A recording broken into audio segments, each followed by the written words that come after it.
बात जम्मू कश्मीर की करते हैं, जहां पर ऑपरेशन सिंदूर के बाद एक बार फिर से इंसदादे दहशतगर्दी और इंसदादे दरअंदाजी जो प्रोग्राम्स हैं, ऑपरेशंस हैं, उनको इंटेंसिफाई किया जा रहा है। और इस सिलसिले में सिक्योरिटी फोर्सेस के साथ अब विलेज डिफेंस गार्ड्स को भी अलग अलग मकामात पर जिम्मेदारियां दी जा सकती हैं। इस वक्त मुख्तलिफ इलाकों के अंदर जम्मू कश्मीर के खासतौर से जो सरहदी बेल्ट है, वहां पर कई एक मकामात पर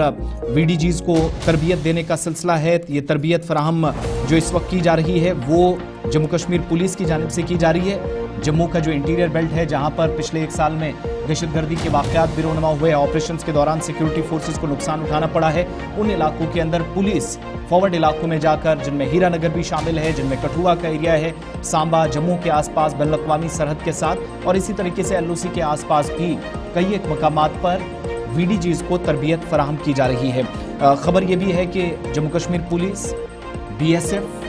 या फिर इसके अलावा फौज जब जब ऑपरेशन चलाएगी तो इनकी खिदमात हासिल की जाएंगी। अब गांव के आसपास जो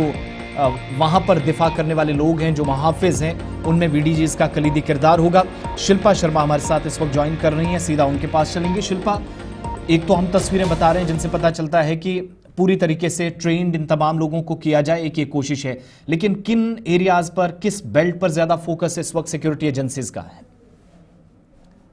देखिए, जिस प्रकार से ऑपरेशन सिंदूर में पाकिस्तान को धूल चटाने के बाद अब बीएसएफ के द्वारा जो है वो विलेज डिफेंस गार्ड्स को इस समय ट्रेनिंग दी जा रही है। देखिए, इस समय की बात करें तो जम्मू के अंतर्राष्ट्रीय सीमा का एक इलाका है जहां पर इन्हें पूरी तरीके से ट्रेनिंग दी जा रही है कि हथियार को किस प्रकार से इस्तेमाल करना है, क्योंकि हथियार में नए फीचर्स भी आते हैं तो इन्हें किस प्रकार से चलाना है, वो पूरी ट्रेनिंग दी जा रही है। देखिए, खासतौर पर जिस प्रकार से आपने कहा कि कहाँ पर जो है वो यानी कि फोकस किया जा रहा है, तो मैं आपको बता दूं कि जो बॉर्डर से लगते इलाके हैं वहां पर जो है वो ज्यादा फोकस किया जा रहा है, क्योंकि एक तरफ सीमा पर जवान जो है वो तैनात है और पूरी तरीके से जो है वो वहां पर उनकी तैनाती देखने को मिल रही है, और सुरक्षा व्यवस्था का पूरी तरीके से जो है वो जवान यानी कि ध्यान भी रखते हुए नजर आ रहे हैं। और उसी के साथ जो बॉर्डर से लगते इलाके हैं, यानी कि जो गांव है, वहां पर कहीं ना कहीं विलेज डिफेंस गार्ड के कंधों पर इस समय जो है वहां की आम जनता जिम्मेदारी के बीच में हमने अक्सर ये देखा है कि वीडीजीज ये भी मांग करते रहे कि नई किस्म के जो वेपन्स हैं, हथियार हैं, वो भी उनको फराहम होने चाहिए। इज देयर एनी डेवलपमेंट की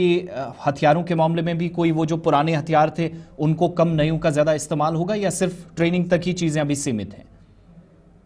जी बिल्कुल, देखिए, नए हथियार की यहाँ पर जो है वो इन्हें ट्रेनिंग भी दी जा रही है, क्योंकि जिस प्रकार से पुराने हथियार की बात करें तो कहीं ना कहीं हथियारों में नए फीचर्स जो है वो आते रहते हैं, और नए हथियार की इन्हें जो है वो ट्रेनिंग भी दी जा रही है ताकि इनके पास पूरी तरीके से नए फीचर्स के वो हथियार भी हों, और अगर किसी प्रकार से कोई भी आतंकवादी घुसपैठ करता है तो उसे किस प्रकार से निपटना है वो ट्रेनिंग इन्हें दी जा रही है। करीबन मैं आपको बता दूं कि 1 हफ्ते की इन्हें जो है वो ट्रेनिंग दी गई है, ताकि अगर आतंकवादी कोई घुसपैठ करता है या फिर कोई भी ऐसी घटना परिस्थिति जो है वो पैदा होती है तो वहां पर इनकी मदद ली जाए। शिल्पा शर्मा, बहुत बहुत शुक्रिया डिटेल्स देने के लिए। वीडीजीज को तरबियत फराहम करने का सिलसिला जारी है।